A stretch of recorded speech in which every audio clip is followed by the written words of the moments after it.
এই যে রাজদাহ, এই যে রাজদাহ কেরালা এলে এই যে এরকম করে কুয়া প্লাস্টার করার লাগে। যদি তোমরা আসামে বানাবের চাও, ধরো এরকম করে ইটা দিয়ে বানাইতে পারবা। ইটা দিয়ে এরকম করে কুয়া বানাইলে টিউবওয়েল থেকে পানি খাওয়া স্বাদ পাইবে।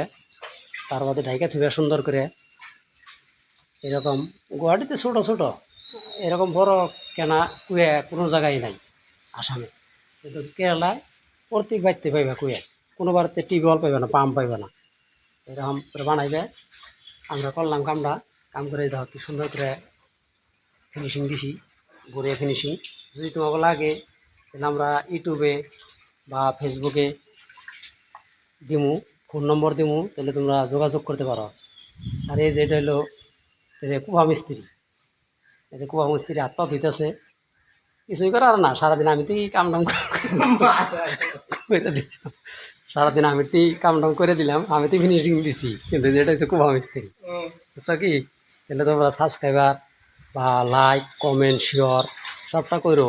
খালি খালি ধনী মাসির ভিডিও দেখো না, এই যে আমরা মিস্ত্রি কাম করি, আমাকেও দু চারটে ভিডিও তোমরা দেখো, যদি তোমাকে পছন্দ হয়।